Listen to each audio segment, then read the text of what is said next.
আপনারা আপনাদের মোবাইলে এই অ্যাপটাকে ডাউনলোড করে নেবেন, নিয়ে আপনারা আপনাদের স্ট্রোকের রিস্ক আছে কিনা স্ট্রোক রিস্কোমিটার ডাউনলোড করে আপনারা সেখান থেকে এটা বুঝতে পারবেন। আমরা স্ট্রোক নিয়ে আলোচনা করব, কারণ স্ট্রোক আমাদের ভারতবর্ষে সবচেয়ে বেশি মৃত্যুর যে কারণগুলোতে হচ্ছে, দ্বিতীয় কারণ হচ্ছে স্ট্রোক। এবং আমাদের দেশে স্ট্রোকের মৃত্যুর হার প্রতিনিয়ত বাড়ছে। আর এই বাড়ার মূল কারণ হচ্ছে আমাদের স্ট্রোক নিয়ে অজ্ঞানতা, আমাদের মধ্যে সচেতনতার অভাবে। আজকের আমরা এই ভিডিওতে আলোচনা করব আমরা ঘরোয়াভাবে বাড়িতে কিভাবে বুঝব যে স্ট্রোক হয়েছে বা স্ট্রোকের সম্ভাবনা হচ্ছে। স্ট্রোক কেন হয়? যখন আমাদের ব্রেন টিস্যুতে ব্লাড সাপ্লাই ঠিকঠাক না হয় তখন স্ট্রোক হয়। স্ট্রোক দু রকমের, একটা হচ্ছে ইসকেমিক স্ট্রোক, আরেকটি হচ্ছে হেমোরেজিক স্ট্রোক। ইসকেমিক স্ট্রোকটা কি? যখন আমাদের ব্রেন টিস্যুতে ব্লাড সাপ্লাই কম হয় বা বাধাপ্রাপ্ত হয় তখন পার্টিকুলার কিছু সেল মারা যায়, মারা গিয়ে ছোটোখাটো স্ট্রোক হয়। হেমোরেজিক স্ট্রোকটা হলো যখন কোনো কারণে আমাদের ব্রেন টিস্যুতে রক্তক্ষরণ হয়, অ্যাক্সিডেন্টলি হতে পারে, হাই প্রেশার বা অন্য কোনো কারণে যখন আমাদের সূক্ষ্ম নার্ভগুলো বা শিরাগুলো ছেড়ে গিয়ে রক্তক্ষরণ হয় তখন এটা হয়। স্ট্রোক হয়ে গিয়ে, স্ট্রোক আমাদের খুব রিস্কি একটা রোগ বা সমস্যা, স্বাস্থ্য সমস্যা। এটা থেকে কি হয়? অঙ্গহানি হয়ে যেতে পারে। আমরা এই যে প্যারালাইসিস যে পেশেন্টগুলো হয় তাদের স্ট্রোক থেকেই হয়। এই প্যারালাইসিস পেশেন্টগুলো কারোর এক সাইড ধরে যায়, কারোর একটা পার্টিকুলার অঙ্গ, কারোর বাম দিক ডান দিক এগুলো ধরে যায়, কথা বলতে পারে না, মুখ বেঁকে যায়, এই সমস্যাগুলো হয়। স্ট্রোক বুঝবো কী করে আমাদের কারোর আছে?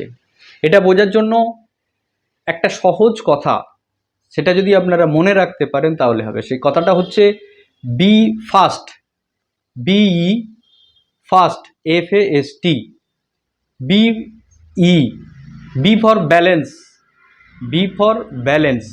যখন দেখবেন কোনো ব্যক্তি তার চলাফেরায় ট্রাবল হচ্ছে, বসে আছে বা চলছে, পা বেঁকে পড়ছে, পা ডিসব্যালেন্স হচ্ছে, চলতে ফিরতে ডিসব্যালেন্স হচ্ছে, তার মানে তার স্ট্রোকের সম্ভাবনা আছে। চোখের এক চোখে বা দু চোখে হঠাৎ দেখতে না পারা, দৃষ্টিগোচরে অসুবিধা হওয়া। এবার আসছে ফার্স্টের এফ ফর ফেস।